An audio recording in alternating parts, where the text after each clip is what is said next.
Oi, Patrícia, tá me ouvindo? Oi, Nicole, tô te Tudo? ouvindo. Ah, tá. Seu áudio tá aberto já. Se você quiser começar, Ah, podemos começar então.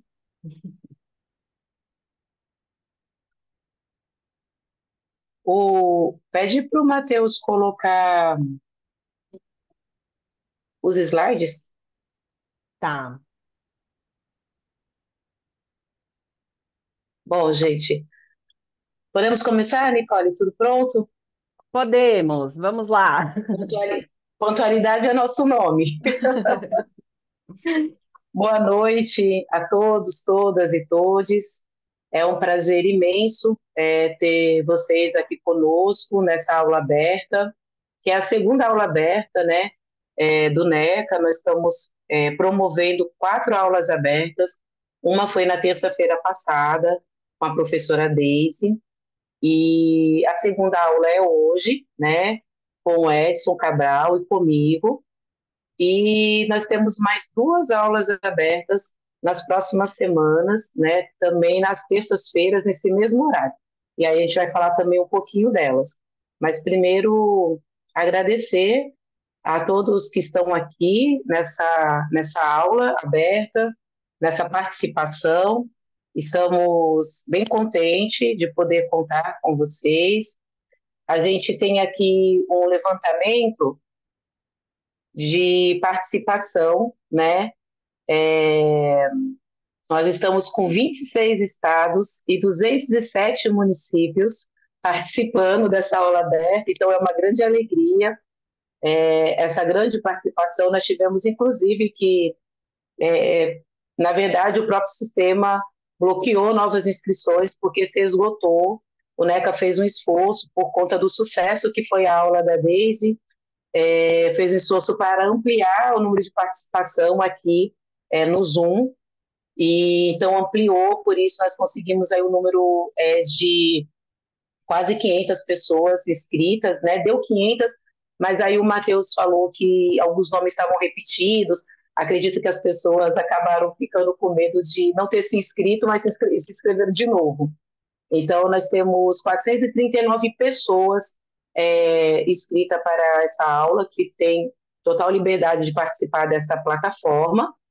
E aí a gente então vai iniciar, né? Então tá aí os estados que estão inscritos: São Paulo, Minas Gerais, Rio de Janeiro, Bahia, Pará, Pernambuco, Espírito Santo. E durante o processo a gente vai vendo aí nas manifestações de vocês, de onde é que vocês estão falando.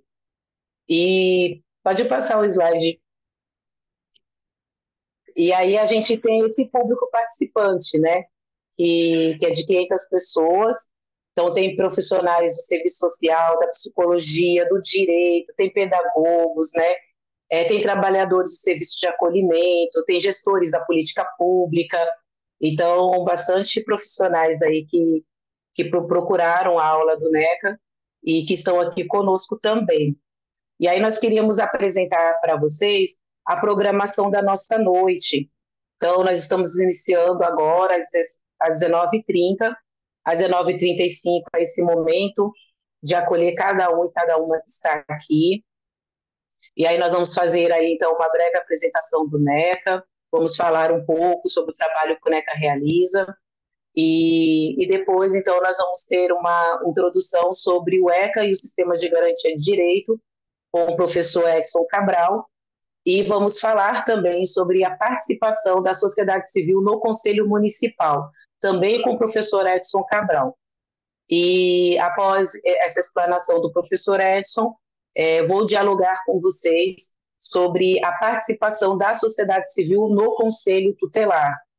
E vamos abrir para os inscritos, então, se vocês tiverem dúvidas, perguntas, considerações a fazer, a Nicole, que está aqui nos acompanhando, vai registrando essas questões de vocês, essas contribuições, para, nesse momento das 20h30, a gente poder abrir esse espaço de diálogo e de troca, né? E aí nós vamos, então, às 20h50, fazer as considerações finais e tentar, né, ser pontual e encerrar às 9 horas.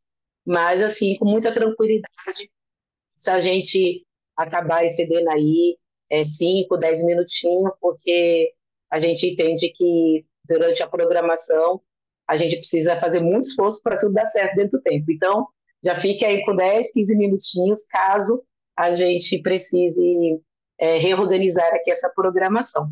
Então, a programação está aí para vocês se sentirem acolhidos e terem conhecimento de como vai se dar essa nossa conversa, né, durante esse período. Então, gente, a associação, o NEC é a Associação de Pesquisadores e Formadores da área da criança e do adolescente, foi fundado em 19 de fevereiro de 2005, tem como missão gerar e difundir o conhecimento e as metodologias para o aprimoramento, inovação e articulação de políticas de proteção, defesa e controle dos direitos da criança, do adolescente, do jovem e também de suas famílias, nos municípios brasileiros. Vocês podem conhecer melhor sobre o NECA acessando o site do NECA, super atualizado. Inclusive, lá no site do NECA, vocês vão encontrar todos os cursos que o NECA está promovendo para o ano de 2024. Houve uma atualização desses cursos e a gente, então, quer apresentar aqui para vocês, de forma resumida, esses cursos, né? Nós vamos ter cursos. Pode passar o QR Code, que a gente volta com ele no final, tudo bem? Então, no finalzinho, nós vamos deixar o QR Code para que todo mundo possa acessar a página do NECA, né, possa compreender melhor o nosso trabalho, ter acesso aos professores e professoras do NECA, que são profissionais competentes, excelentes, com muita propriedade na área que atuam.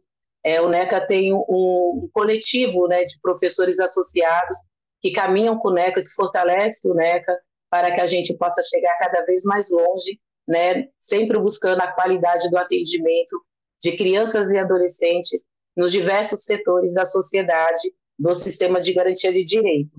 Então, nossos cursos estão lá divididos por área. Vocês vão encontrar o curso de Direito à Convivência Familiar e Comunitária e Medidas Protetivas, né, alternativas de cuidado e proteção.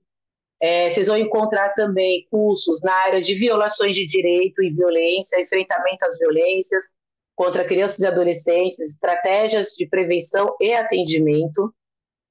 Também tem cursos na área do sistema de garantia de direito, focado no Conselho Tutelar, no Conselho Municipal e na participação da sociedade civil como um todo no sistema de garantia de direito.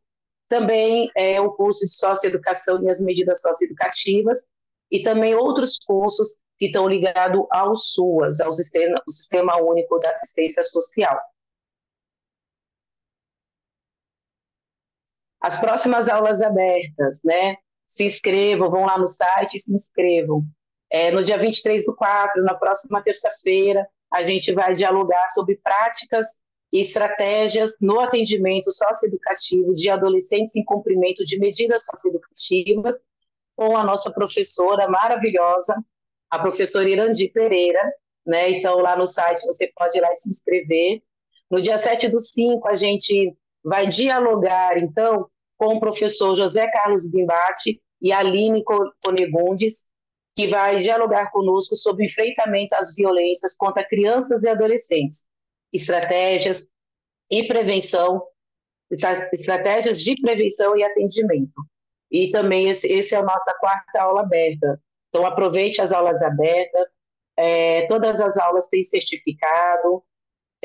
O certificado vai estar disponível a partir do domingo, né? Então, se você se inscreveu bonitinho aí no site, o seu certificado vai estar disponível. Se você tem alguma dúvida ou entrou por um outro link, coloque o seu nome, o seu e-mail lá no chat, que Nicole e Matheus estão acompanhando, para que você também tenha acesso ao certificado.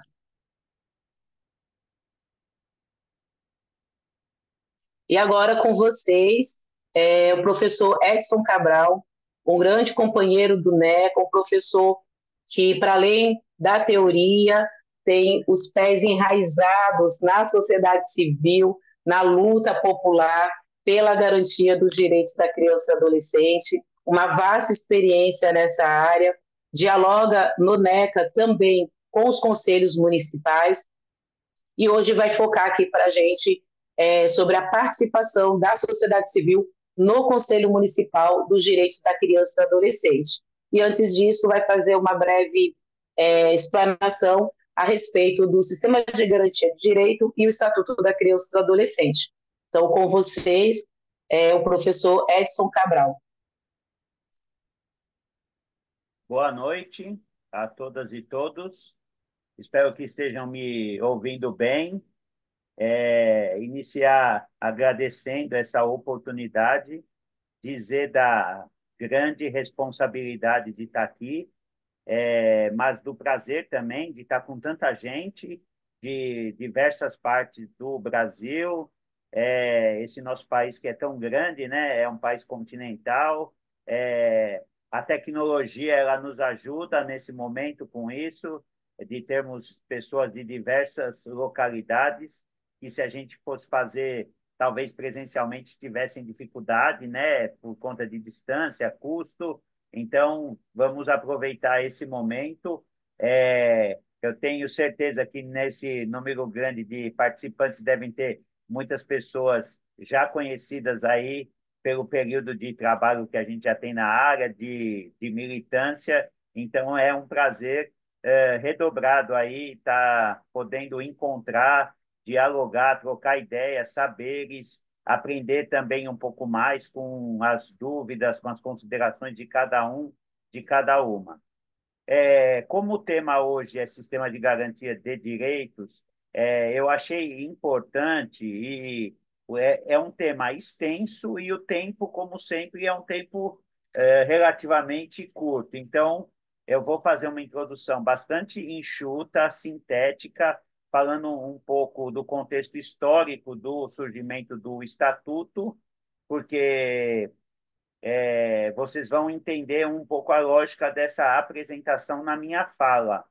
Por que essa introdução? Porque a gente vai dizer que o Estatuto está no bojo de um processo de redemocratização do Brasil e ele tem uma proposta democrática. Ele foi construído de maneira democrática e participativa e ele nos desafia a fazer a gestão das políticas públicas voltadas ao segmento de crianças e adolescentes, também de forma participativa, de forma dialogada, de forma que a gente tenha que ter os conflitos, mas tenha que dos conflitos tirar uma síntese e caminhar no sentido de ter a construção de políticas públicas efetivas e eficientes para a garantia dos direitos de todas as crianças e adolescentes. Eu queria pedir para o Matheus passar o próximo slide. Então, aqui, um pouco dos antecedentes. Eu vou fazer, como eu disse, um breve aqui apanhado um pouco da nossa história para chegar no momento da Constituição Brasileira e da promulgação do Estatuto no ano de 1990. Então, aqui eu coloquei que o Brasil surge como possibilidade de comércio e não como possibilidade de nação, desde o seu dito descobrimento ou da exploração do país, melhor dizendo, foi com essa perspectiva. Então, tem uma fala aqui que é do Florestan Fernandes, que eu acho que ela é bem importante. Ele fala assim: interessava aos colonizadores explorar e acumular as riquezas que o território brasileiro oferecia, não a formação de uma nação, de uma sociedade, de um povo. Então, é com essa ideia que a gente vai caminhando até desaguar no ano de 1990, a gente vai estar entendendo um pouco essa história aí que o Brasil trilhou. Então, três fatores vão marcar profundamente a organização e a configuração da nossa sociedade desde o seu início. Um, grandes latifúndios. Dois, modo de produção agroexportador e de monocultura. E três, a preponderância por longo tempo da modalidade do trabalho escravo. O Brasil, todos sabem, foi o último país a abolir o trabalho escravo. Seguindo. E aí, como herança dos nossos colonizadores, ainda predominam nas estruturas socioeconômicas do nosso país e na conformação dos espaços públicos as modalidades de relacionamentos institucionais do tipo patrimonialista, paternalista, coronelista e corporativista. A gente parece que superou isso, mas a gente ainda convive com isso. Lógico que a gente vai ver que também temos avanços nesse processo histórico, mas esses modelos que estão arraigados, que foram constituídos historicamente, eles não foram de todo superados. Então, existe uma convivência entre o velho e os novos paradigmas, novos modelos que a sociedade vai buscando construir e implementar na sua história. Esses modelos de Estado e de sociedade, ele influenciou e influencia até hoje as relações institucionais na nossa sociedade. O Brasil, em sua história recente, aí já dando um salto, ele viveu entre 64 e 1985, portanto, 21 anos, sob o regime autoritário civil-militar, em que a participação dos cidadãos na esfera pública era limitada e desencorajada. Isso não impediu que, fora dos espaços oficiais e controlados pelo regime militar, uma pluralidade de experiências participativas e emancipatórias florescessem na base da sociedade brasileira. Por que isso é bem importante? Porque é desses espaços, fora dos espaços institucionais que eram controlados, é que vão surgir militantes, pessoas ligadas às igrejas mais avançadas, profissionais que trabalhavam em serviços do Estado, mas que questionavam o modelo de atendimento, que vão pensar novas formas e vão começar a contestar o modelo que vigia até então de atenção e de atendimento às crianças e aos adolescentes.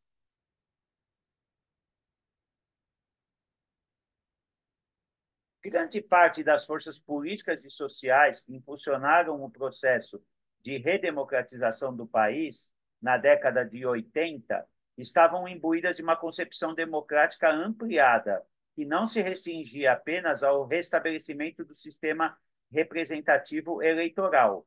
É bom a gente lembrar que, nesse período da ditadura civil-militar, a gente não tinha eleições diretas. Então, nem a democracia representativa naquele momento estava preservada. Quanto mais uma democracia, vamos dizer assim, deliberativa, participativa, uma visão mais ampla de democracia, que, na realidade, na sua essência e na sua plenitude, a democracia nada mais é do que a socialização da participação política e das riquezas socialmente produzidas.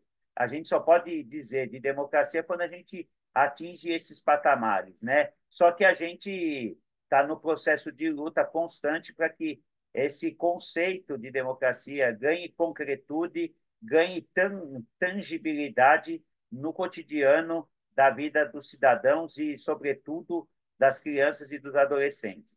Então, tratava-se de mudar o Estado, que era não democrático, excludente, autoritário, transformando radicalmente e gradualmente suas estruturas de poder.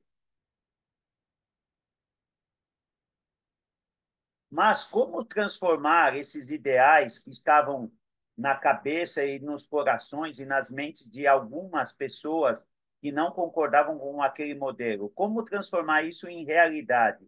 Quais os mecanismos institucionais que deveriam ser criados para promover a transformação? Essas mudanças que a gente que estava na cabeça e nos corações de tanta gente. Na década de 80, os movimentos sociais que forjaram a abertura política no Brasil tinham clareza quanto às limitações do regime democrático representativo e, portanto, buscavam referenciais teóricos da chamada democracia participativa ou da democracia deliberativa, que pudessem contribuir para a construção de novas institucionalidades no Estado brasileiro. Naquela época, predominava o entendimento de que a participação deveria obedecer a três características fundamentais: ser um processo educativo, voltado para o exercício da cidadania, levando ao estabelecimento de conexões e influências mútuas entre as esferas pública e privada. Permitir que as decisões coletivas sejam aceitas mais facilmente pelos indivíduos, uma vez que os mesmos tomam parte do processo de decisão. A gente que trabalha com crianças e adolescentes conhece bem isso na prática, né? Quando a gente chama as crianças e os adolescentes para participar da construção das regras, da construção dos combinados, das normas, fica muito mais tranquilo depois de que isso seja seguido, de que isso seja respeitado, porque houve uma participação na construção dessas regras, dessas normas, e é disso que se trata aqui. E o terceiro é produzir maior integração social, na medida em que produz um sentimento de pertencimento de cada cidadão isolado à sua comunidade ou grupo organizado, seja uma associação, um sindicato ou um movimento social. Então, essa ideia de sair do indivíduo e do isolamento para um processo de coletivização, de coletividade, de uma luta coletiva, de uma participação coletiva, também tem uma importância fundamental nos processos participativos. Então, tinham essas dimensões de compreensão em quem militava à época. Era isso que a gente queria conquistar com o avanço de espaços e de mecanismos de democracia ampla, plena, decisória, participativa, deliberativa.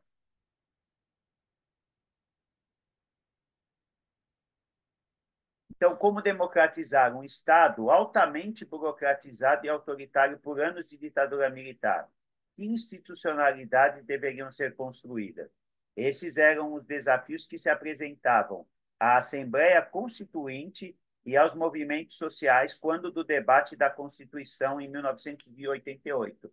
Vocês, eu não sei, aí a gente tem um público diverso, talvez pessoas mais jovens que não acompanharam esse momento. Eu, com um pouco mais de idade, pude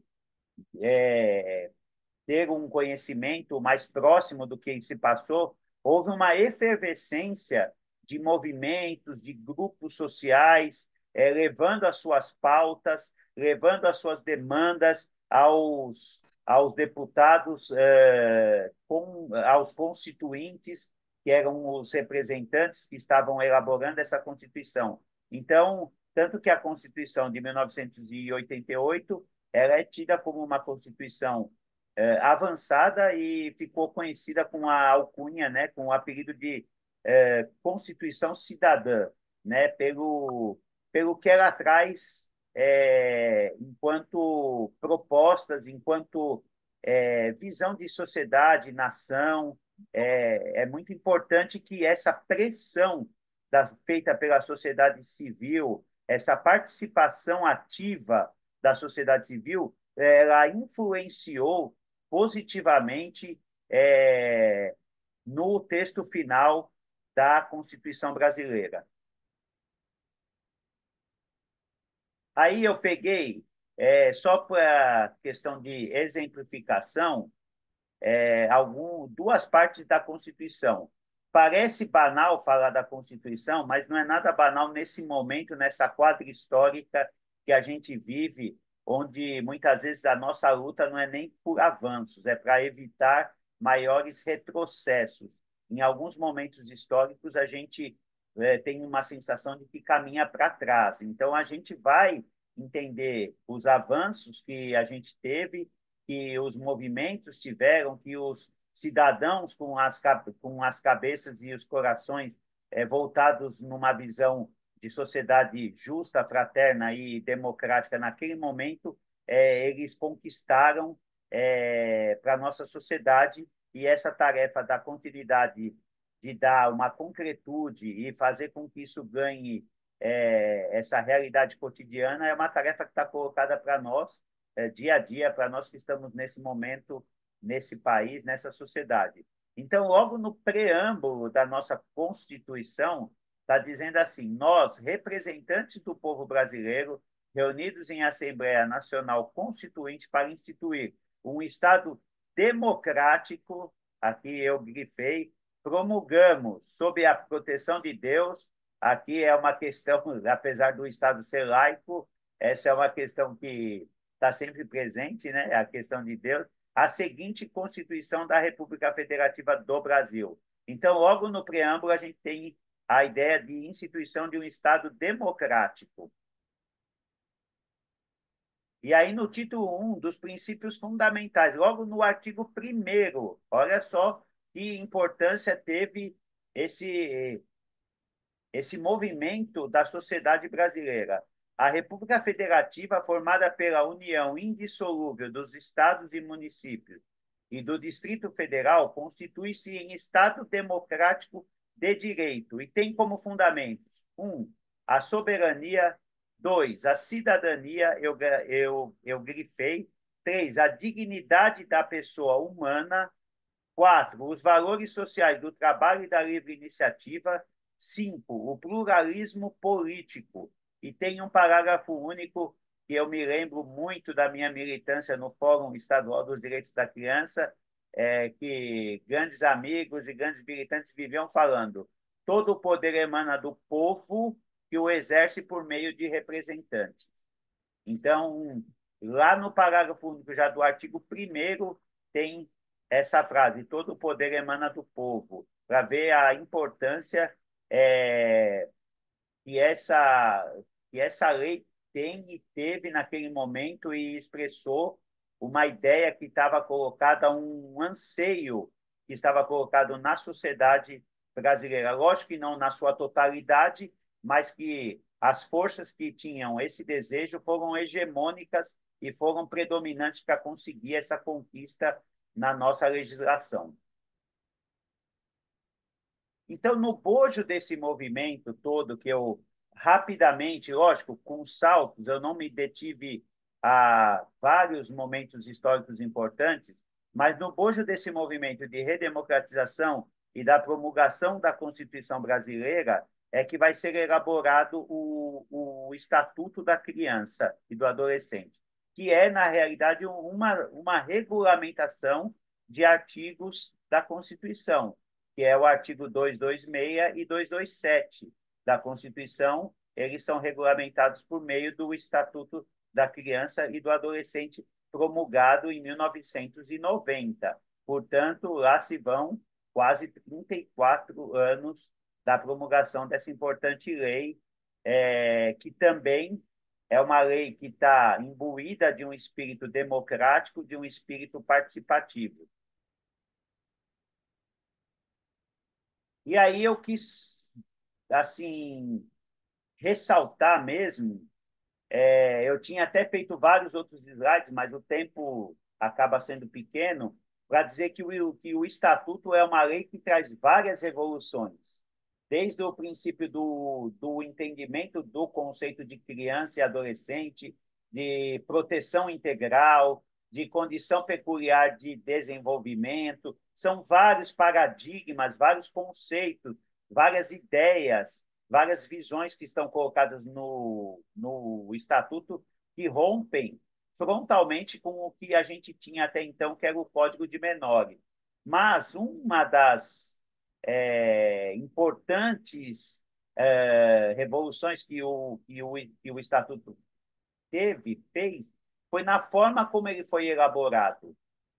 Isso quem disse muito bem para mim, quando a gente fez a série Origens do ECA, tem uma série que eu, com o meu parceiro Marco Maida, a gente dirigiu, com 5 episódios sobre a elaboração do Estatuto da Criança e do Adolescente. Essa série está disponível no canal do YouTube do NECA, na TV NECA. Depois a gente pode disponibilizar o link, né, do YouTube da TV NECA para quem tiver interesse em assistir a série com os 5 episódios. Mas o ECA foi construído de uma forma participativa. Foi com o querer de meninas e meninos, com ampla participação de militantes, de agentes públicos, com postura contrária àquele modelo que vigia até então, de pessoas das alas progressistas das igrejas católica, metodista, presbiteriana, de juristas e operadores do direito com espírito democrático, com representantes e profissionais de organismos internacionais que debatiam os direitos humanos, enfim, Enfim, foi um documento escrito a 1.000 mãos e 1.000 corações, que também é um documentário que eu dirigi, que também fala desse momento da elaboração do Estatuto. Então, para quem está perguntando sobre a série chama Origens do ECA. Ela é composta de 5 episódios e o NECA tem essa série na TV NECA, que depois a gente vai disponibilizar aí o link para quem tiver o interesse de assistir. Ok? Vamos seguindo. E aí, como eu falei, como que a gente conseguiria fazer com que esse Estado rompesse com o autoritarismo, com uma não participação? Quais as ferramentas, quais as estratégias que a gente buscaria colocar para que a gente conseguisse fazer com que a sociedade pudesse ter uma ampla participação, que a democracia ganhasse uma amplitude maior dentro da sociedade brasileira? Então, a gente vai pensar nos conselhos. E aí, a Patrícia, depois de mim, vai falar dos conselhos tutelares, com mais detalhes, e eu vou falar um pouco dos conselhos de políticas públicas e, sobretudo, dos conselhos dos direitos da criança e do adolescente. Esses conselhos de políticas, eles possuíam como objetivo operacionar os ideais participativos presentes na Constituição, permitindo à população um maior acesso aos espaços de formulação, implementação e controle social das políticas públicas. Algumas atribuições legais desses conselhos: formular as estratégias, definir as prioridades das políticas públicas, incluindo a aprovação dos recursos destinados à execução dos programas e ações governamentais e não governamentais, né? E exercer o controle social da política por meio do monitoramento e da avaliação das ações do governo. Então, você vê que é, é uma estratégia bastante ousada, bastante desafiadora. Com gestão compartilhada da política, permitindo o controle social por parte das organizações e de movimentos da sociedade civil, ele seria implantado nas 3 esferas da federação, na União, nos estados e nos municípios, formando uma estrutura de gestão federativa das políticas públicas e com representantes da sociedade civil eleitos de forma autônoma, em fórum próprio, não sendo indicados por decisão unilateral dos governos. Então, a sociedade aqui ganha um status importantíssimo e, de forma autônoma, a indicação dos seus representantes para compor esses conselhos gestores de política. A regulamentação da Constituição, a partir da criação de marcos regulatórios nas diversas categorias sociais, aí entre a criança, assistência, saúde, a partir de 90, apesar da perspectiva, da perspectiva política neoliberal, que transmutou o que os movimentos sociais conquistaram na Constituição, não impediu o avanço da cultura conselhista. Houve a criação de milhares de conselhos em todo o país, de características diferentes. Alguns são deliberativos, outros são consultivos, além de uma intensa regulamentação e estruturação das políticas públicas. Então, se a gente pensar, a gente tem no Brasil 5.570 municípios, com as suas câmaras municipais. A gente tem nesses países, nesse país também, nesses municípios, os conselhos das diversas políticas, dos diversas categorias e segmentos. Portanto, a gente tem muito mais conselhos atuando do que o próprio legislativo, que tem funções distintas. Vamos entender isso. Mas que eu estou querendo trazer aqui que a questão da cultura conselhista, ela se espalhou pelo país até por uma imposição legal. Os municípios e os estados têm que ter os seus respectivos conselhos. Porém, o que nos cabe refletir aqui é e é esse diálogo que a gente quer estabelecer, é um diálogo reflexivo, é se esses conselhos estão dando as respostas e cumprindo com as suas atribuições e os seus objetivos pensados lá quando eles foram gestados, quando eles foram criados, quando eles foram idealizados dentro dessa legislação que é o Estatuto da Criança, dentro da Constituição Federal e das regulamentações dos diversos conselhos que se seguiram.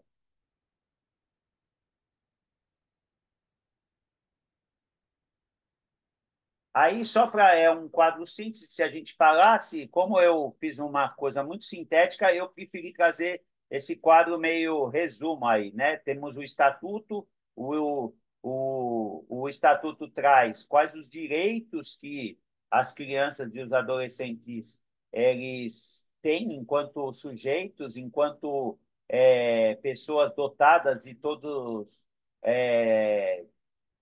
os seus direitos humanos inerentes à pessoa, direito à vida, à saúde, à alimentação, educação, esporte, lazer, profissionalização, cultura, dignidade, respeito, liberdade, convivência familiar e comunitária.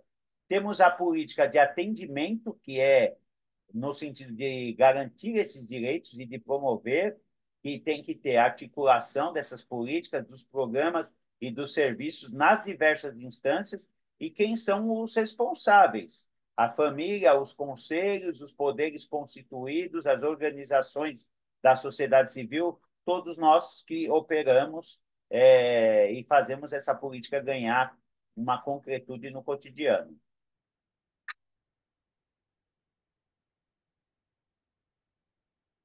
E aí a gente vai entrar no sistema de garantia de direitos da criança e do adolescente.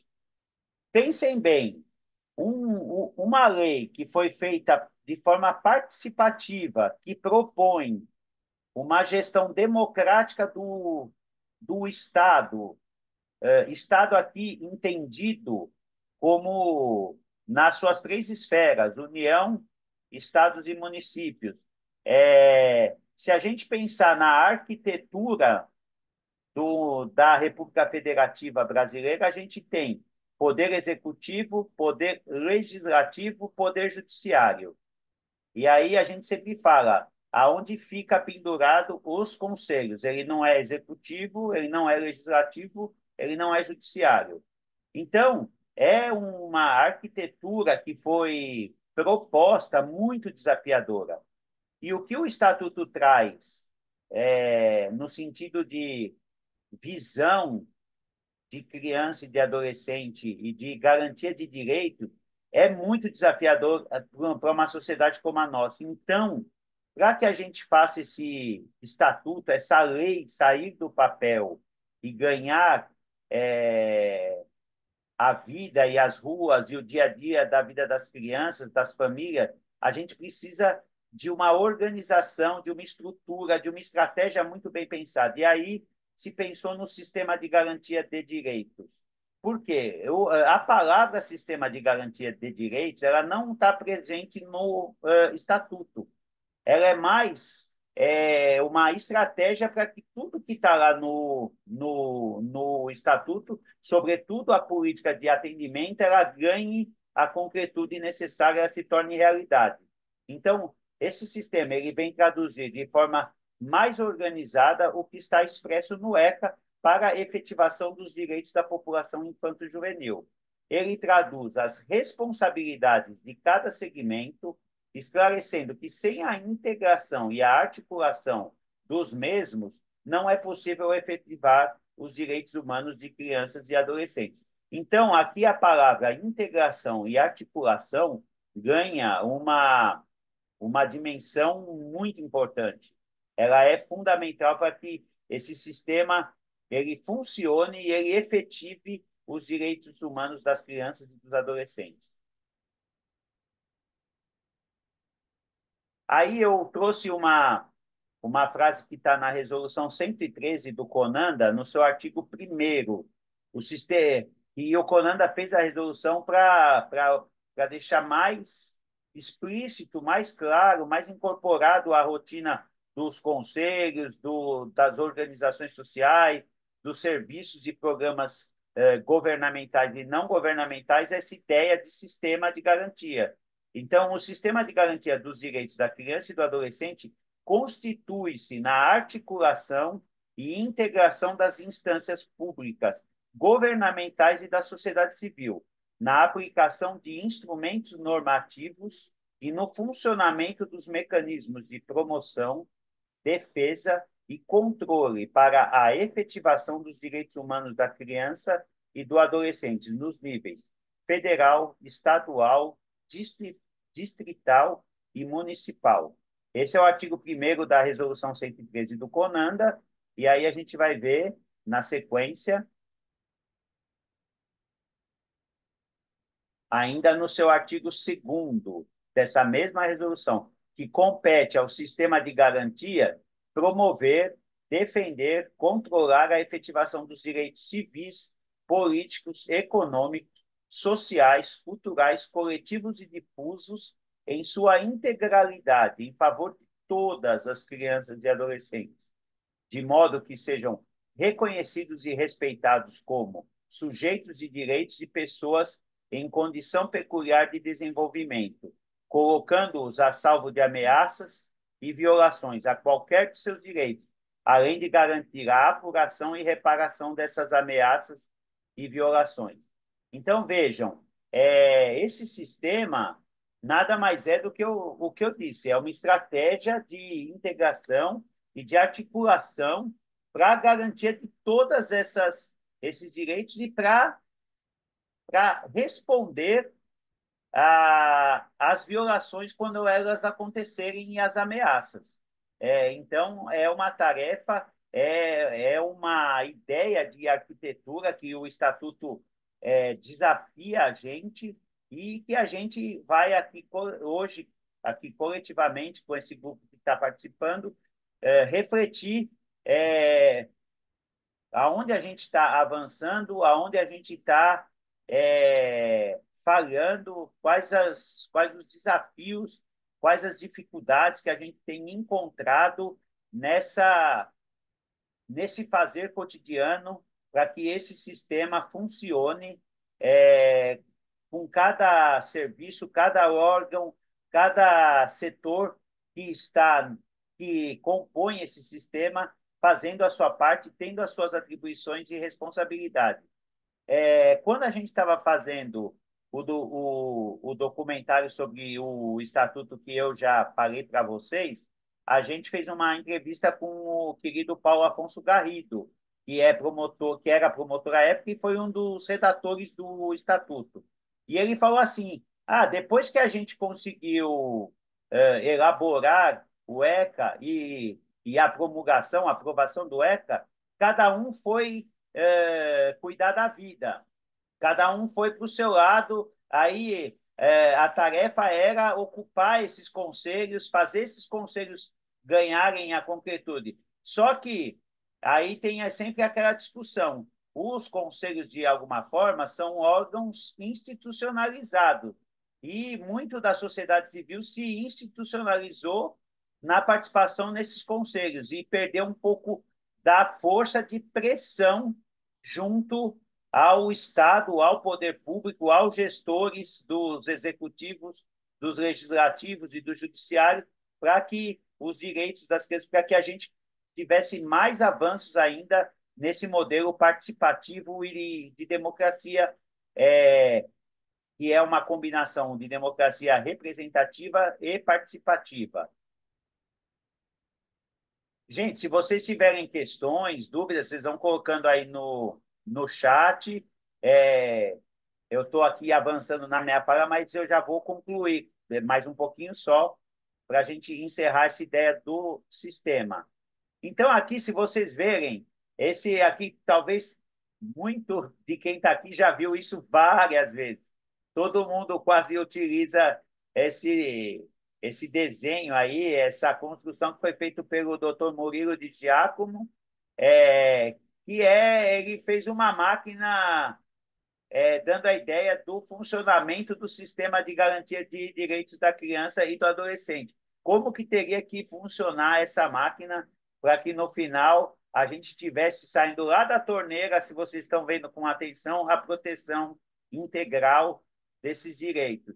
E uma coisa que chama a atenção aqui, nessa máquina que ele construiu, o Conselho Municipal dos Direitos da Criança e do Adolescente, ele está no centro dessa engrenagem, porque ele é o órgão que tem que formular e controlar a política dos direitos da criança no município.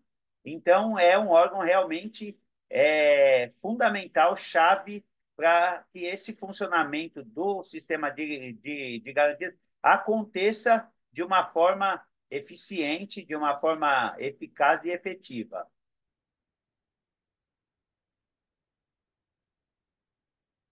E aí tem eu não vou detalhar, porque talvez vocês conheçam aqui por conta do tempo, mas o sistema de garantia, ele trabalha com três eixos, que é o eixo da promoção, também está tá na resolução 113 do CONANDA, depois vocês vão poder ler essa resolução com mais calma, e os órgãos públicos e as organizações da sociedade civil integrantes desse sistema deverão exercer suas funções em rede. Por isso, a ideia de articulação e de integração a partir desses três eixos estratégicos de ação, que é a promoção, a defesa e o controle.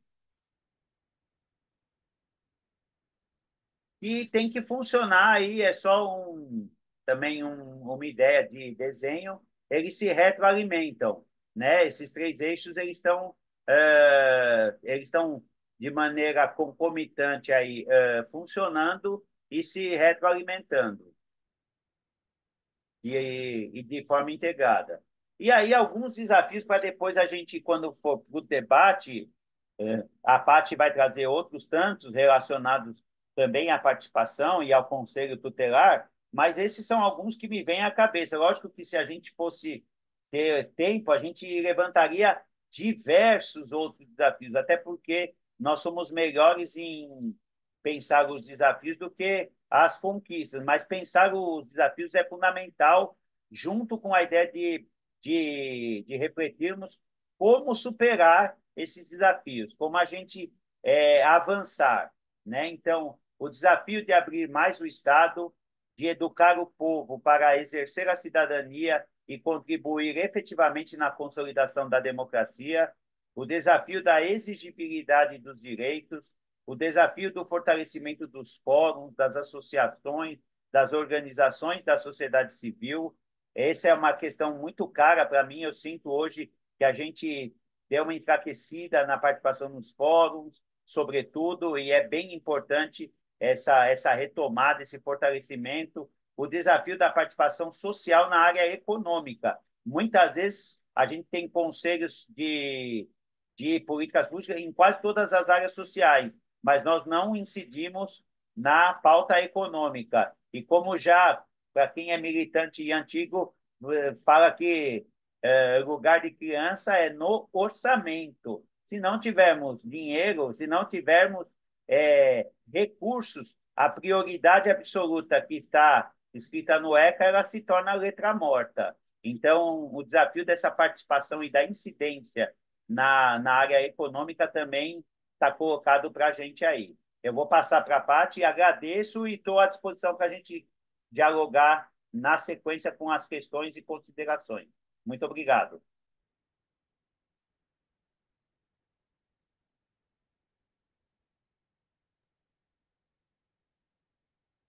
Bom, a gente vai dialogar sobre o Conselho Tutelar e a participação da sociedade civil, né? Então, para a gente iniciar essa conversa, nós vamos voltar um pouco no tempo para conceituar o início da participação da sociedade civil no Conselho Tutelar e do perfil desses conselheiros e que momento foi esse. Logo após o Estatuto da Criança e do Adolescente, foi instituído, então, nos diversos municípios do Brasil, a eleição para o Conselho Tutelar. Quem foram esses primeiros conselheiros tutelares? foram a sociedade civil organizada que já estava participando do movimento da infância para que o Estatuto da Criança e do Adolescente fosse aprovado, tanto no processo de construção como no processo de aprovação do Estatuto. Como todos sabem, o Estatuto da Criança e do Adolescente foi escrito pela sociedade civil, com toda uma organização do olhar jurídico, mas escrito pelo povo, pelas crianças, pelos adolescentes, em Assembleia Nacional e na participação que se deu em diversos municípios desse país nesta construção coletiva. Após o momento do Estatuto da Criança e do Adolescente se tornar lei para os direitos da criança e do adolescente nesse país, então se olhou para o Conselho Tutelar, porque ele estava previsto no Estatuto da Criança e do Adolescente. E esses primeiros conselhos tutelares do nosso país, ele foi formado por essas pessoas que atuavam neste movimento em prol do Estatuto da Criança e do Adolescente, contra o Código de Menor naquela oportunidade. E aí a gente, então, vai ter pessoas eleitas da sociedade civil no Conselho Tutelar que têm uma bagagem de atuação, que tem uma bagagem de debate na defesa dos direitos da criança e do adolescente. Então, esses são os primeiros conselheiros tutelares que a gente tem nos conselhos espalhados no país a partir do ano aí de 1992. Dito isso, a gente vai olhar para esses conselhos de forma, na questão estrutural, de forma precarizada. Vou falar um pouco também do meu lugar de fala, que é aqui o Conselho Tutelar de Guaianazes, que antes atendia Lajeado, Guaianazes da Tiradentes. Era um conselho minúsculo, de um cômodo só, com um banheiro que ficava bem distante ali daquela sede do conselho. Para uma conselheira atender, a outra tinha que sair, porque não tinha espaço para 5 conselheiras eleitas naquela oportunidade. Uma linha telefônica que mal atendia, né? Máquina de escrever, arquivo sem espaço para organizar todo aquele atendimento. Então, era muito precário a sede e a estrutura do Conselho Tutelar. De toda forma, a gente vai ter nesses conselheiros eleitos da primeira gestão pessoas engajadas, pessoas que defensoras do direito da criança e do adolescente, com uma narrativa e com um conhecimento que foi dado na prática.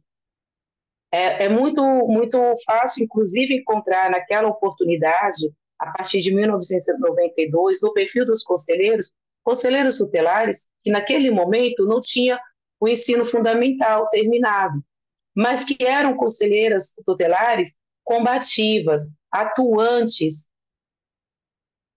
E aí a gente precisa olhar para esse primeiro perfil para que a gente possa avançar como que se dá hoje, né, o Conselho Tutelar.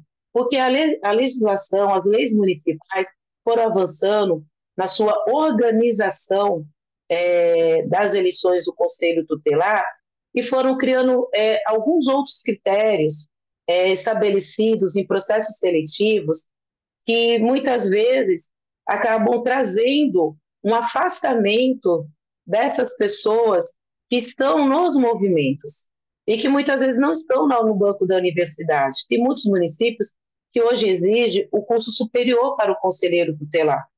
E por isso que a gente vai iniciar falando da participação da sociedade civil no Conselho Tutelar, desses primeiros conselheiros tutelares, que tinha todo o entendimento da defesa dos direitos da criança e adolescente e que muitas vezes contava com seus companheiros que tinham terminado ali o ensino médio. Mas isso não fazia com que esses conselheiros não defendessem crianças e adolescentes. E para a gente, um pouquinho para frente, olhar para isso. Esses conselhos eram conselhos que não estavam pensados na sua estrutura de acordo com o que merece tanto o conselheiro tutelar para a sua atuação e tanto a sociedade civil, as famílias, a criança e adolescentes que precisavam desse órgão. né? Muitas histórias que a gente ouve nesse país de que às vezes esperava nas cadeirinhas debaixo do telhadinho pingando, porque não tinha espaço dentro do conselho tutelar, porque a sede não era uma sede adequada. Mas esses são os primeiros conselheiros e os primeiros conselhos tutelares desse país. E que tem algo que é fundamental, que é a escolha desses conselheiros pela sua comunidade. O direito da comunidade escolher os seus conselheiros tutelares. Não é um órgão de funcionário público que precisa de concurso público. Não é um órgão indicado pelo juiz. Não é um órgão indicado pelo prefeito. É um órgão escolhido pela sociedade civil. É um órgão autônomo para suas decisões.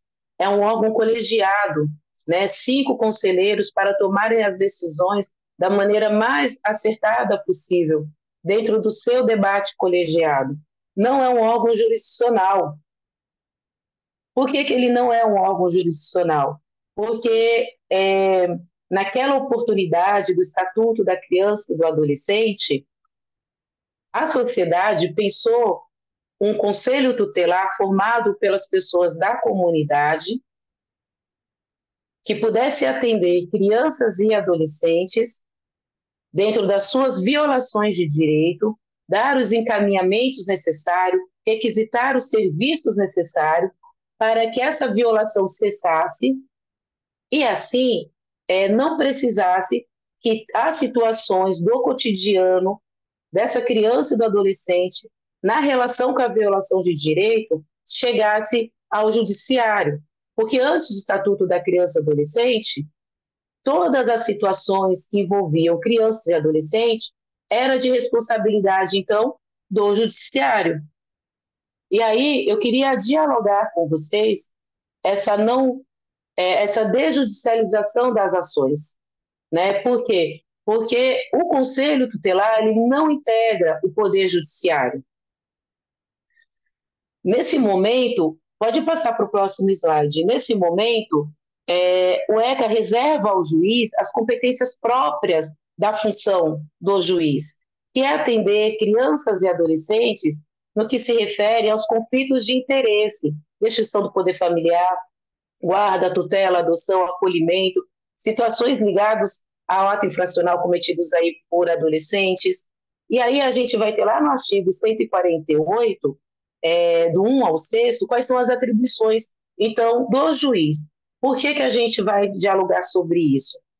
Porque se o Conselho Tutelar nasce pelas mãos da sociedade civil, para a sociedade civil, na proteção das nossas crianças e adolescentes, por que muitas vezes, ainda hoje, e hoje num número ainda maior, muitas das situações que podem ser encaminhadas, requisitadas pelo Conselho Tutelar, acaba se tornando situações do judiciário, né? Acaba muitas vezes se tornando acolhimento institucionais. Então, a gente precisa olhar para isso, porque quando o Estatuto cria o Conselho Tutelar, ele está dizendo claramente que a gente quer que as situações da criança e do adolescente possam ser atendidas, encaminhadas e zeladas pelo Conselho Tutelar da sua comunidade, pelas pessoas que conhecem essa comunidade, pelas pessoas que já atuam na defesa, na proteção e no atendimento da garantia dos direitos dessa criança e desse adolescente. Cabe ao Conselho Tutelar, única e exclusivamente, no artigo 7º, no inciso 7º do artigo 148, encaminhar situações ao judiciário quando as medidas aplicáveis só dependem do judiciário. Nós precisamos olhar com muito carinho para essa relação do Conselho Tutelar com o Judiciário. O Conselho Tutelar não é subordinado ao Judiciário. Ele já foi criado com uma autonomia. Então, nós precisamos também compreender que o Conselho Tutelar tem um papel muito específico atribuído a ele por lei no seu artigo 136.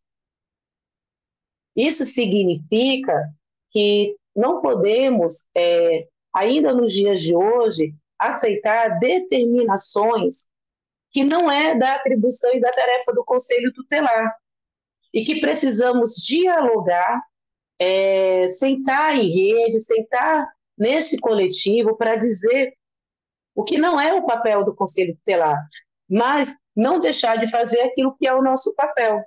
Porque quando a gente encaminha ao judiciário situações que não são do judiciário, é porque a gente está deixando de fazer o nosso papel. Para fazer papéis que muitas vezes são atribuídos ao Conselho Tutelar e que não é tarefa do Conselho Tutelar. E nós precisamos conversar sobre isso. Por que a gente precisa conversar sobre isso? Porque a sociedade civil eleita para o Conselho Tutelar precisa de processo formativo, e precisa de processo formativo continuado. Pressupõe-se que as pessoas que ocupam o Conselho Tutelar já têm uma caminhada na garantia dos direitos da criança e do adolescente. Isso não significa que esses conselheiros tutelares não precisam desse processo da formação continuada, para que a gente possa cada vez mais se apropriar do papel do Conselho Tutelar e separar para cada órgão do sistema de garantia de direito, para cada ator do sistema de garantia de direito, o seu próprio papel. E parar de dar atribuições e papel aos setores, aos atores que não são deles. E acontece muito que as ações que deveriam ser resolvidas e encaminhadas pelo Conselho Tutelar viram ações judiciais. Por isso, dentro desse pouco tempo que a gente tem, nós entendemos que era importante dialogar sobre a desjudicialização das ações. E aí nós vamos falar do avanço da participação da sociedade civil no Conselho Tutelar. A partir do momento da criação dos conselhos tutelares, então se formam aí, né, com muito mais força, o que era movimento coletivo ampliado nas regiões, se formam então os fóruns de defesa dos direitos da criança e adolescente. Essa é uma participação da sociedade civil na relação com o Conselho Tutelar, porque é o Fórum de Defesa dos Direitos da Criança e Adolescente que, organizado pela sociedade civil, acompanha os conselhos tutelares, que fortalece os conselhos tutelares, que caminham junto com os conselhos tutelares para melhoria, inclusive, e reivindicações nas suas estruturas. Também para a ampliação dos conselhos tutelares dentro da sua região, dentro do seu município. Há avanços que a gente pode também trazer aqui, que é, ao longo desses anos, o aumento de eleitores nas eleições do Conselho Tutelar. A cada ano que passa, o número de eleitores aumenta mais. Isso significa que a sociedade está participando da eleição do Conselho Tutelar pela compreensão que se tem o Conselho. E esse é o papel da sociedade civil. Se a população está indo eleger o Conselho, se a gente aumenta o número de votantes para a eleição do Conselho Tutelar, mas não aumenta o número, não aumenta a ampliação do debate da defesa dos direitos da criança e adolescente para a população e votar de forma consciente, a gente precisa rever essa questão. Mas a gente precisa considerar que é um avanço, o aumento de números de eleitores. Mas queremos falar do aumento de número de eleitores com qualidade. Precisamos falar também do avanço na melhoria da infraestrutura das sedes do Conselho Tutelar. Ainda não é o ideal, sabemos disso, e nós do NECA caminhamos por esse Brasil afora, fazendo formação e capacitação para conselheiros tutelares, conselheiros municipais, e a gente observa que ainda está muito longe do ideal que a sede dos conselhos tutelares possa ter uma estrutura adequada para o atendimento e para a qualidade do atendimento a famílias, crianças e adolescentes. Então, avançou, tem sim melhorias, tem sede de conselhos adequadas, mas não é ainda uma realidade deste país. Também podemos falar dos avanços na contribuição direta nas políticas públicas, nos serviços e programas de atendimento, defesa e proteção das crianças e adolescentes.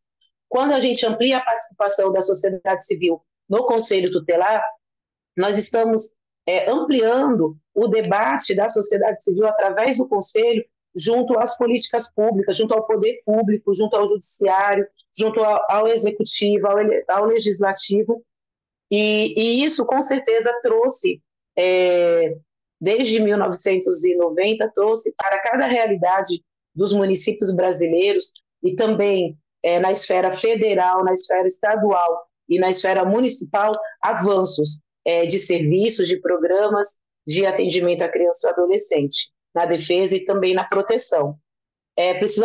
Podemos também considerar avanço a organização dos conselheiros tutelares, tanto no nacional, como no estadual, como no municipal.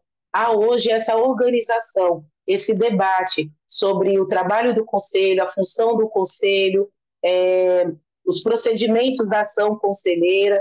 Então, essa organização dos conselheiros tutelares nas três esferas também fortalece a sociedade civil, tanto do ponto de vista nacional, como também do ponto de vista regional, né, do bairro onde você atua, do município onde você está, e isso, essa organização dos conselheiros tutelares interfere diretamente nessa política.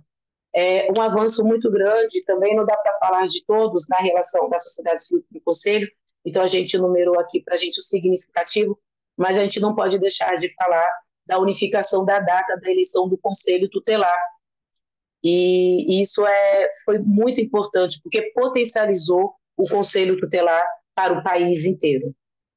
Podemos falar também das contribuições da sociedade civil nas legislações de âmbito federal, estadual e municipal, através da participação direta dos conselheiros tutelares e também da participação da sociedade civil através das conferências dos direitos da criança e do adolescente. E também falar sobre o processo de formação continuada dos conselheiros. Muitos municípios já fazem esse processo, mas ainda não é a maioria.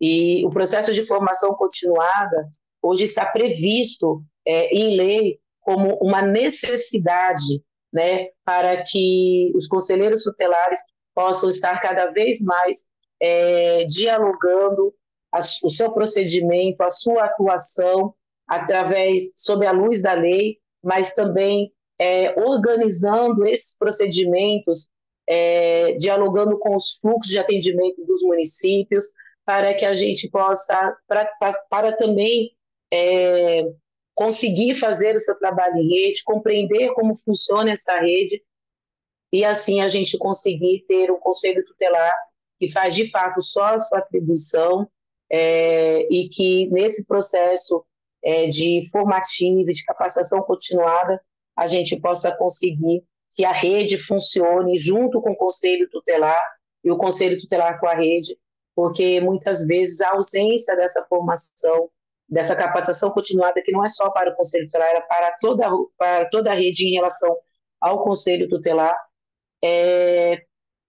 precisa ser realizada, porque muitas vezes chegamos nos municípios e durante o processo de formação a gente para tudo, gentilmente, também faz a mediação dos conflitos, porque muitas vezes os conflitos vêm pela falta de compreensão do papel de cada um, de cada ator dentro do sistema de garantia de direito.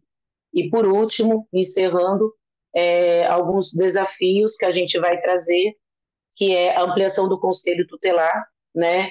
Precisamos ainda ampliar o Conselho Tutelar e vou trazer aqui um debate muito específico. Pode passar o slide, viu? E vou fazer aqui um debate muito específico, que é o debate... para frente, você voltou. Não, para frente. O último, aí, os desafios. Obrigada. Falar desse desafio que é a ampliação dos conselhos tutelares. Sabemos que aqui, por exemplo, na cidade de São Paulo, precisa da ampliação dos conselhos tutelares em diversos bairros, mas eu queria dar um destaque para a ampliação do conselho tutelar dentro de um debate geográfico. E esse debate geográfico não está posto ainda dentro das nossas resoluções, dentro da nossa legislação. Muitas vezes, aquela determinada região não tem um número suficiente de habitantes para ampliação do conselho tutelar. Contudo, essa sede do conselho tutelar, que muitas vezes está ali no centro, né, desse município, precisa viajar ali, às vezes 1 hora e meia, dentro do próprio município para realizar o atendimento. Ou essa família, essa criança precisa viajar 1 hora e meia para chegar até a sede do conselho tutelar e muitas vezes não tem essa condição. Nós vamos falar de situações de comunidades indígenas, de comunidades quilombolas, que estão distantes da sede do Conselho Tutelar no nosso país. Mas aí, quando vai pelo número de habitantes, então entende-se que não precisa da ampliação. Então, eu quero fazer esse debate para que a gente possa sensibilizar e ampliar esse debate no nosso país, que a gente precisa da ampliação, sim, da sede dos conselhos tutelares nos municípios, onde geograficamente as pessoas, as famílias, as crianças encontram dificuldade por distância ou por transporte para estarem na sede do conselho tutelar. E podemos citar aqui São Paulo como um exemplo, a região de Marcilac, né? Então, nós precisamos de um conselho tutelar em Marcilac. E aí, eu acredito que aqui, né, tem gente no Brasil inteiro que poderia trazer para a gente vários outros exemplos desse debate geográfico. O desafio da permanência dos conselheiros tutelares que deixam o conselho tutelar para permanecerem, né, na atuação, na pauta da infância. Muitos conselheiros tutelares saem do conselho tutelar e vão fazer outras coisas que não é na pauta da infância. E a gente perde muito com isso. E isso tem a ver com o processo de formação continuada, tem a ver também com o que motiva cada pessoa a estar no conselho tutelar, mas também, às vezes, acaba tendo a ver com todo o esforço, envolvimento e comprometimento desse conselheiro que termina, tem caminho pelo conselho, mas diz, entendi que não é o meu caminho. Mas a grande maioria dos conselheiros tutelares, eles não permanecem no movimento da infância, na luta pela criança e adolescente. Aonde estão os conselheiros tutelares que já passaram pelo conselho e que não estão nos fóruns de defesa dos direitos da criança e adolescente, não estão nas discussões da eleição do conselho tutelar, na formação de novos quadros. Então, ainda é um desafio a formação de novos quadros e também é um desafio a ampliação da compreensão da sociedade como um todo do papel do conselho tutelar. Isso não é só um desafio da sociedade civil, mas é um desafio também da sociedade civil com o poder público, e a gente precisa falar sobre isso para que a gente possa ter no Conselho Tutelar cada vez mais pessoas com o perfil, né, para o Conselho Tutelar, e que o perfil não seja unicamente discutido numa prova ou então numa exigência de graduação de nível superior. E aí o NECA está aqui para abrir esse debate, a gente não consegue fazer todo ele aqui, mas pode convidar o NECA para os processos formativos, para os processos de supervisão, para os processos de diálogo com a rede, nessa relação com o Conselho Tutelar e também com o Conselho Municipal. E aí, agora, a gente, no próximo slide, está convidando, né, vocês para fazer essa conversa, né? Saber que você está aí, está aqui conosco, para a gente abrir esse diálogo, porque você é importante nessa roda também. Então, está aberto. Eu tenho alguns registros aqui já pelo chat, né? Conforme o Edson foi falando, e você também. Algumas perguntas, alguns comentários e considerações. O pessoal pode continuar escrevendo aí no chat também, né? Se tiver mais alguma pergunta. E a Janaína vai colocar a lista de presença, o link da lista de presença para vocês preencherem para depois receberem o certificado dessa aula de hoje. Agora, deixa eu pegar aqui por ordem. A Edson, a Edvânia, né, agradeceu pela sua belíssima explanação. E ela gostaria de perguntar acerca dos orçamentos para a política de criança e adolescentes. Infelizmente, o CMDCA não tem participação na elaboração da LOA e LDO dos municípios. O orçamento para as crianças e adolescentes são mínimos. Vivenciamos precarização na oferta de serviços em âmbito municipal. principalmente no que se refere às demandas de alta complexidade. Foi uma consideração que ela fez acerca do que você tinha falado, não sei se você quer comentar. Acho que sim, posso fazer um comentário. É uma realidade em muitos, na maior parte dos municípios, mas não só, né? Estados, até, a gente pode dizer, na União, se bem que está com atribuições distintas, mas eu penso assim, um pouco do que a gente está discutindo aqui vai além da questão orçamentária, se bem que ela é fundamental. É um pouco a gente tem sentido, ou pelo menos o debate tem girado, que a sociedade civil participante do CMDCA ela não tem conseguido, de fato, fazer um trabalho, vamos dizer assim, de efetivação desse órgão ganhar uma respeitabilidade no município e junto à sociedade. É, e aí uma questão muito burocratizada e muito institucionalizada.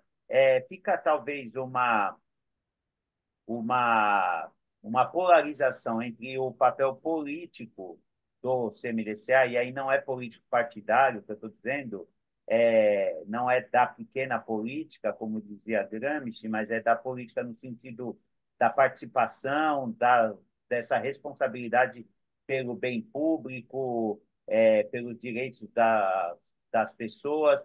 É esse conceito que todos somos seres políticos.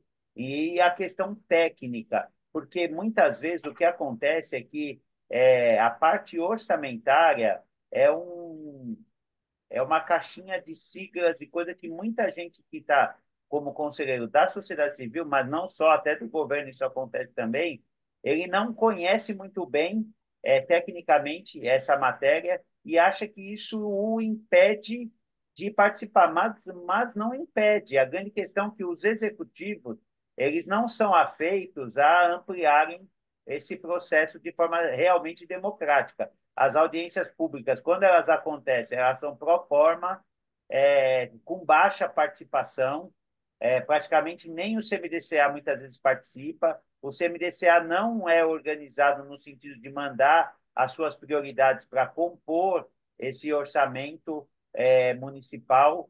Muitas vezes fica uma briga maior para conseguir os recursos do Fundo Municipal dos Direitos, sendo que é uma fatia menor, e a gente tem que incidir, os conselhos têm que incidir, de fato, são nos orçamentos públicos, para que a gente faça para que o que eu falei na minha explanação inicial, que o lugar de criança é no orçamento, isso não seja uma ideia que seja letra morta, mas que ganhe, de fato, uma concretude. Isso precisa passar pelo CMDCA de toda forma, e hoje isso não está acontecendo. Obrigada, Edson.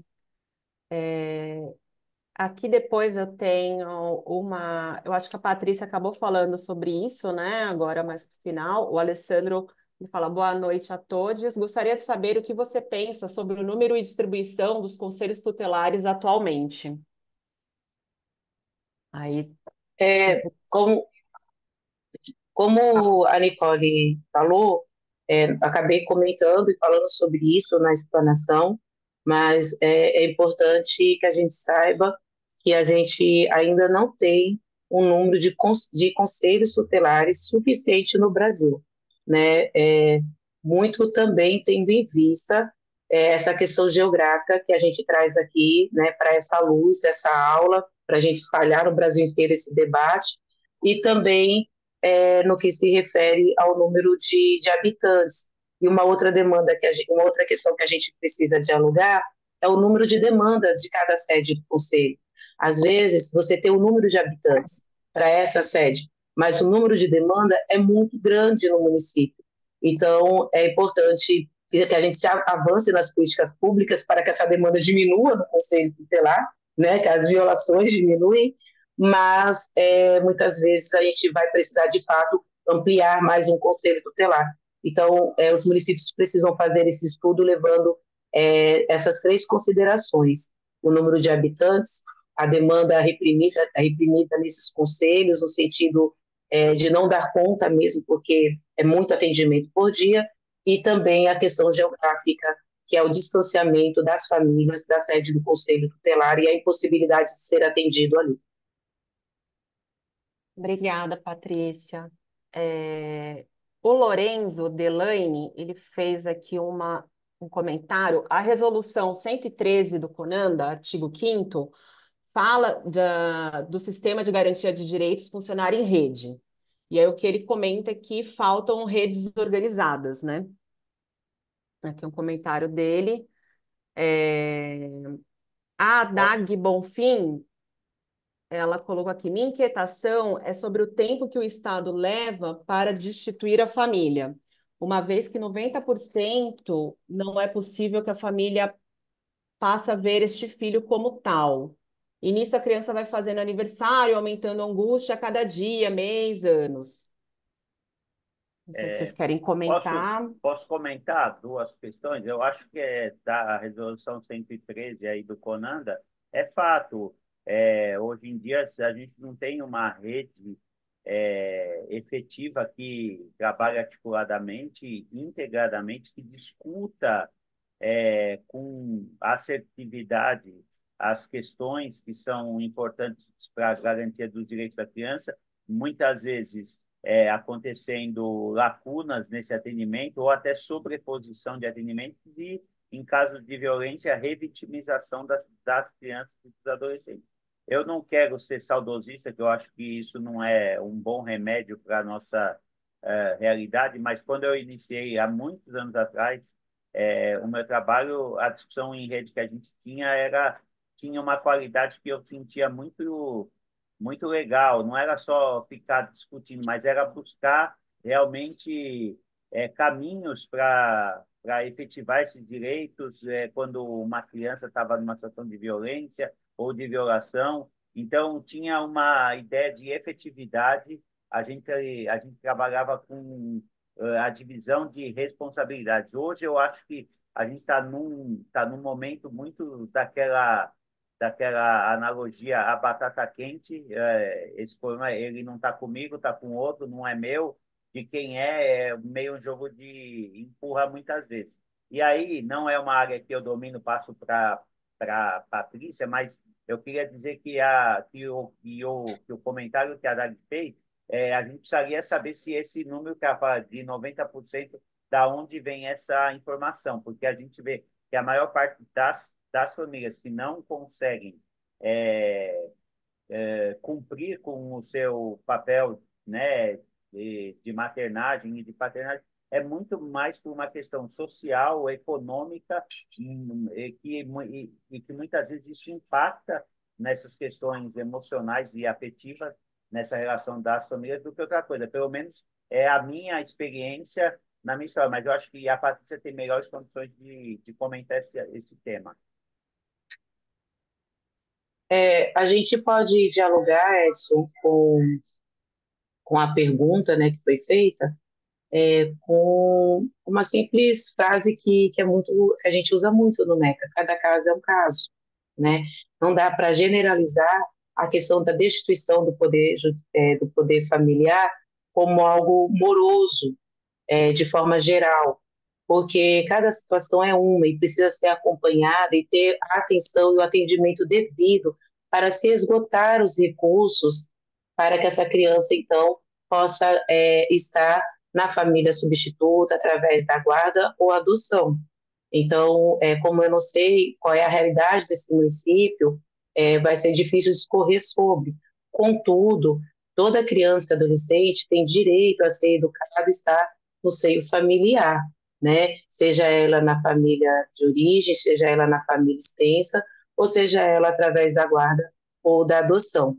Mas para chegar à destituição do poder familiar, precisamos esgotar o recurso. Isso não significa que concordamos com uma morosidade que não dá nenhum tipo de resultado no sentido do fortalecimento dessa família para que essa criança possa retornar ao convívio familiar, ou no sentido de que ela possa encontrar a família por outras ações, por outras vias, né, através da guarda ou da adoção. Obrigada, Patrícia e Edson. Tem uma pergunta da Erika Nack, que ela pergunta o seguinte: as audiências concentradas demandam obrigatoriamente a presença de técnicos da rede de proteção básica. Isso está respaldado em lei? É correto? Como é o nome da pessoa que perguntou? Erika Nack. Então, pressupõe-se, Érica, que quando a gente faz o plano individual de atendimento e que a gente constrói esse plano junto com a família, com a criança, com todos os serviços da rede, educação, CREAS, CRAS, saúde, né? Pressupõe-se que estão todos envolvidos, né? Para que essa criança possa ter o seu plano individual de atendimento correspondido e com toda a assistência necessária para que esse tempo seja o mínimo possível de permanência no acolhimento. O tempo de permanência no acolhimento não é única, exclusivamente uma função do serviço de acolhimento, é também da rede. Então, quando você tem uma audiência concentrada, é importante que a rede acompanhe e esteja nessa audiência concentrada apropriada do acompanhamento realizado a essa criança, a essa família, inclusive para fins de subsidiar o desacolhimento, né? Ou então trazer aí argumentos para a permanência.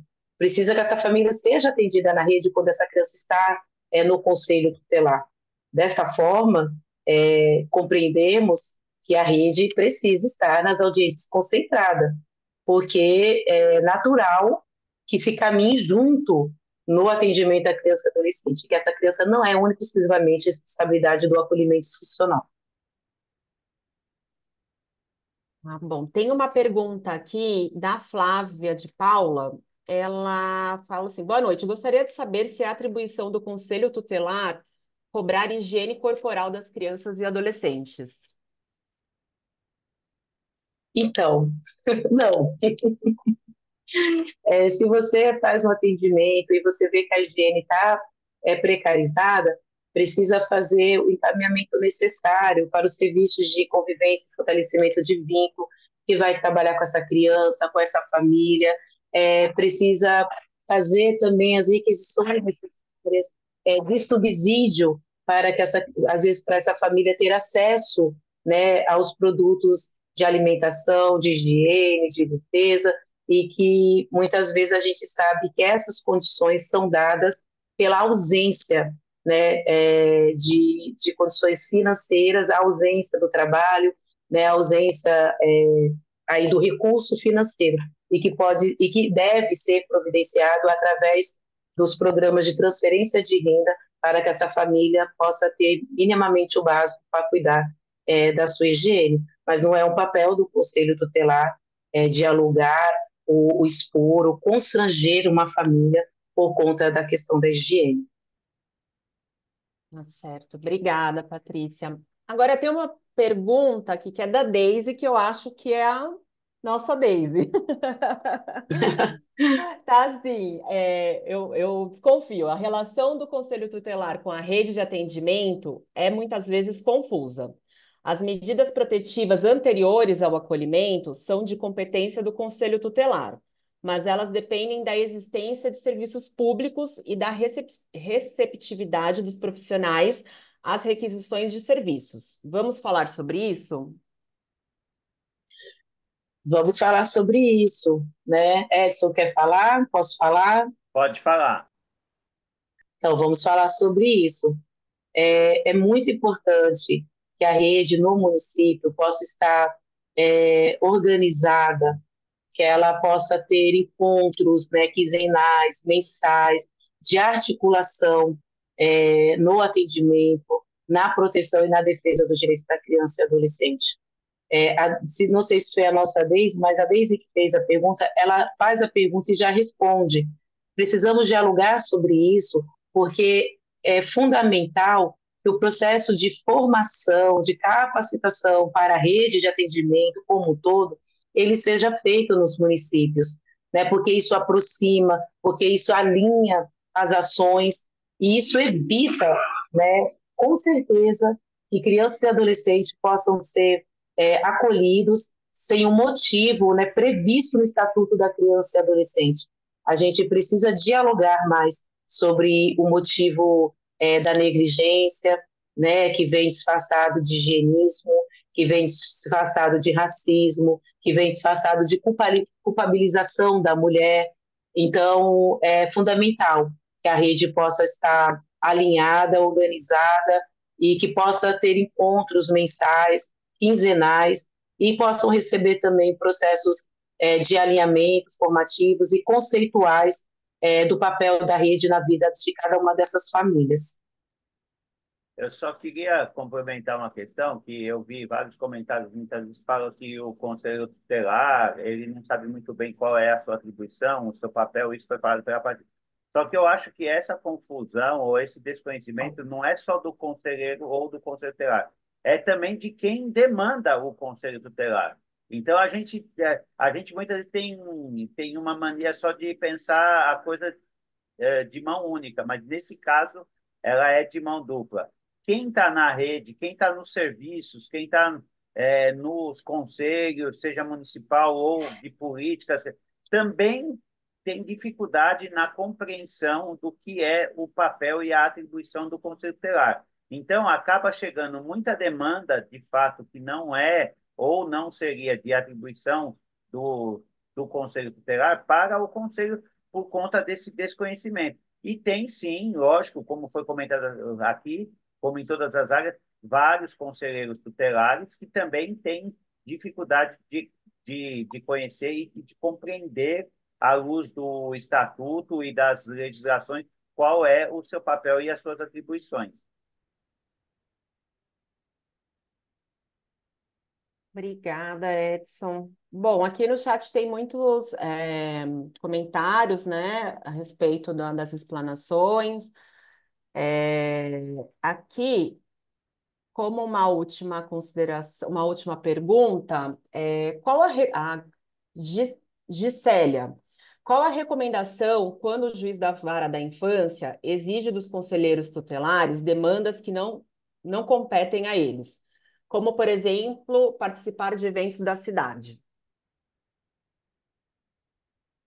A UNECA vai precisar ir aí dialogar com vocês. É muito importante isso que a gente vai abordar aqui. A determinação do juiz, a gente cumpre. A gente não quer aqui dizer que fortalecer o não cumprimento da determinação judicial, né? Porque trabalhamos com a legalidade. A legalidade diz que nós cumprimos.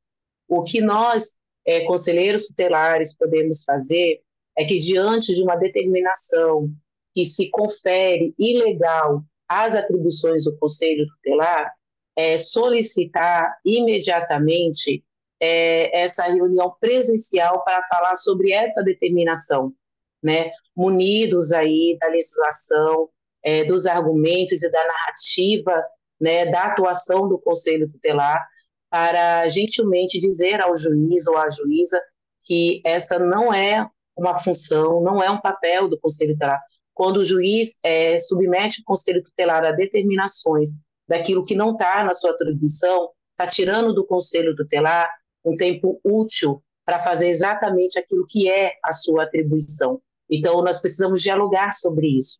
Não deixe de cumprir. Às vezes você vai receber uma determinação hoje, porque o evento é amanhã. Isso não é, de fato, a atribuição do Conselho para fiscalizar festas. Se a festa é pública, a responsabilidade é do poder público, né, que está fazendo essa festa pública, que precisa garantir a segurança de crianças e adolescentes, de todos que estão nessa festa, inclusive a questão do acesso à bebida alcoólica, né? Então, isso pode ser dialogado. Se chegar hoje para você cumprir amanhã, cumpra, porque se não houver tempo, pode ser então que você vai ter uma dor de cabeça para responder judicialmente pelo descumprimento da determinação judicial. Se chegar hoje é daqui 15 dias, então o Conselho Tutelar ele tem esse período para fazer esse diálogo presencial, inclusive oficializar por escrito o porquê que tal determinação não condiz com as atribuições do Conselho Tutelar e que elas estariam, então, possivelmente equivocadas. Patrícia, tenho dois comentários e perguntas que estão interligados aqui, que eu posso fazer para a gente concluindo. Então, que um é da Ana Lúcia, que ela coloca assim: como evitar que certos interesses religiosos, partidários, acabem indicando e sendo estes que vão exercer a função de conselheiro tutelar, né? Balizados mais em juízos pessoais do que técnicos. Acho que isso também tem a ver com as dificuldades em se articular com a rede. E a Laudineide, ela coloca que eu não entendi muito bem aqui o início da frase, mas boa noite. Interessante, chama atenção acerca da escolha dos conselheiros. Mas a realidade é que muitos conselheiros são apoiados e isso transformou como uma eleição eleitoral a serviço de um grupo político, já que tem um papel definido desde sua criação. Aqui no meu município, como uma forma de controlar, foi feito uns critérios para o processo eleitoral. Então, como juntos podemos mudar essa realidade? São perguntas que estão interligadas, né? Essa questão da influência Sim, política, religiosa. o que a gente tem ao longo da história é um aparelhamento, né, muitas vezes, do órgão conselho tutelar, porque se vê nele uma oportunidade política, porque a gente lida com votos, né? Então, é uma oportunidade política de fazer um balanceamento dentro do município do poder de força desses grupos políticos, às vezes de grupos políticos, às vezes de partidos políticos, né? E também hoje também uma disputa desse espaço por questões de ideologias conservadoras e também religiosas. Não há nenhuma questão em uma pessoa que participa de determinado partido se candidatar ao Conselho Tutelar, como também não há nenhuma questão essa pessoa que está nas religiões, seja elas evangélicas, católicas, umbanda, candomblecistas, também estarem à disposição do Conselho Tutelar. Não é essa a nossa pauta. A nossa pauta é qual é o perfil dessa pessoa que está se candidatando ao Conselho Tutelar.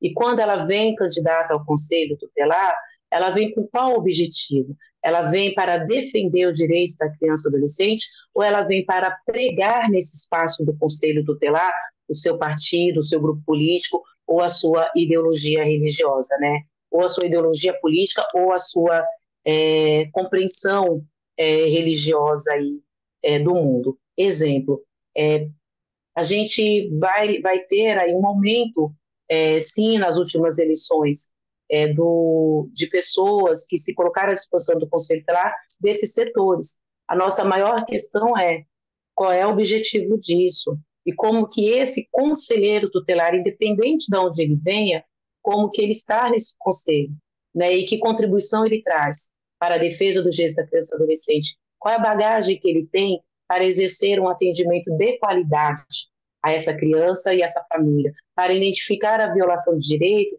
e fazer, de fato, o papel dele do encaminhamento, da requisição, do trabalho em rede e do fortalecimento do órgão Conselho Tutelar na defesa dos direitos da criança e do adolescente. Então, esse é um tema que daria, com certeza, uma análise de conjuntura, né? Porque eu iniciei o debate falando dos primeiros conselhos tutelares, onde esses conselheiros saem do movimento da infância, da luta pela defesa dos direitos da criança e do adolescente para o Conselho Tutelar. E hoje, ao longo dos anos, a gente vê que isso vai mudando. Então, a gente precisa ficar atento e o que a gente pode fazer é fazer o fortalecimento dos fóruns de defesa dos direitos da criança e adolescente e fazer formação continuada da sociedade civil, formando novos quadros. Porque aí a pessoa pode vir de onde vier. Se ela passa por esse processo formativo de atuação e de compreensão, ela pode estar apta ao Conselho Tutelar como as primeiras conselheiras na defesa dos direitos da criança e adolescente. Eu só queria complementar, eu sei que nós estamos com o tempo bem no limite, mas é uma questão bem rápida. Esses grupos políticos ou grupos religiosos, seja quem for, ou pessoas avulsas que vêm candidatar, como a Paty já falou bem, é um pouco daquilo que eu falei lá atrás, quando que a gente fez a conquista de tantos avanços na Constituição. são pessoas da sociedade que se organizaram e que disputaram essa hegemonia e que se impuseram de uma maneira política pela força política, pela organização. Então, acho que a Patrícia falou uma questão fundamental. Os fóruns e a sociedade civil precisa estar bem forte e organizada para ter candidatos que tenham perfil de defesa do que o Estatuto prega, do que a Constituição prega, para que a gente evite que pessoas que não coadunem com essa visão, elas se aventurem e consigam ganhar. É totalmente legítimo se elas cumprirem os requisitos e forem aprovadas, elas estarem no Conselho. É uma disputa. Agora, a gente tem que ser melhor politicamente para fazer essa disputa. Isso só vai acontecer se nós, enquanto sociedade civil, quem for sociedade civil, tiver mais fortalecido, organizado e com candidatos, como eu disse, que tenham esse perfil de defesa dos direitos da criança. Obrigada, Edson, Patrícia. Bom, a gente vai seguir com o nosso roteiro, né? Agora, obrigado, pessoal, pelas perguntas, comentários, considerações. Eu acho que a Patrícia e o Edson vão fazer um fechamento, né? Sim. Bom, agradecer, né, a oportunidade, mais uma vez, de estar aqui com vocês, pela participação de vocês. Eu vi que o chat encheu de questões. Estamos à disposição, né, para dialogar sobre o Conselho Tutelar, o Conselho Municipal. O NECA, ele tem na sua matriz de cursos, diversos cursos que atendem essas demandas colocadas aqui no chat, que atendem esses debates que a gente fez aqui de uma maneira mais metodológica, de uma maneira mais articulada, né? Então, gostaria de convidar vocês novamente para ir ao site do NECA e ver lá os nossos cursos. Se inscrevam para as próximas aulas. Teremos na semana que vem medida socioeducativa e socioeducação com a professora Irandi. Teremos na quarta semana, vamos falar sobre violência, né, a crianças e adolescentes, os manejos e como que a gente pode criar instrumentos aí de mediação. E sejam todos bem-vindos ao NECA. Né? Vão ao site do NECA. Nicole, coloca para a gente o QR Code novamente. Está lá naqueles, acho que, terceiro slide. Vou pedir para o Matheus colocar, que ele está com a apresentação. Por favor, Tá. Matheus. E agradecer, né? Então, muito obrigado por estar conosco até esse momento. Visitem a página do NECA, contratem o NECA para fazer os processos formativos, porque aqui tem muita gente boa, todas, inclusive, né? Agradecer a Matheus, Nicole, Janaíne, todo mundo que colaborou para esse momento aqui da segunda aula, e são pessoas com o pé no chão, com o pé na luta, e que por onde passam fazem a diferença. Inclusive, tem vários depoimentos bonitos lá no site também, e conte conosco. Grata. Edson? Rapidinho, só agradecer e dizer que o processo participativo, ele também é um processo pedagógico, educativo. Participem dos espaços de discussão do tema da infância no seu território, no seu município. A luta pela defesa dos direitos da criança está para além de uma questão profissional, ela tem um compromisso que é de sociedade, é de mudança de sociedade. Então, é um desafio para todos nós. O NECA, além de ofertar os cursos, ele também está participando dos espaços de debate político dessa questão, ele compõe também conselhos, como o CONANDA, com a nossa companheira Deise. Então, assim, a gente está aberto a continuar essa conversa e outras tantas relacionadas ao tema. Nós não somos os donos da verdade ou somos os maiores conhecedores, mas a gente tem uma experiência, tem uma coesão enquanto associados. Então, eu acho que a gente pode contribuir bastante e também a gente pode aprender muito estando nesse diálogo com mais pessoas de diversas regiões, com essa diversidade. Muito obrigado. Gratidão a todos e todas. Encerramos, então, neste momento, a segunda aula, né, aberta, gratuita e com certificado do NECA. Esperamos vocês para as próximas 2 aulas. Entre no site do NECA, conheça os nossos cursos, participem do NECA, porque aqui, com certeza, você vai encontrar qualidade para o setor onde você atua e um debate metodológico, franco e sincero de quem atua há muitos anos na defesa, na proteção e no atendimento a crianças e adolescentes. Beijo bem grande para vocês. Obrigada, gente. Boa noite.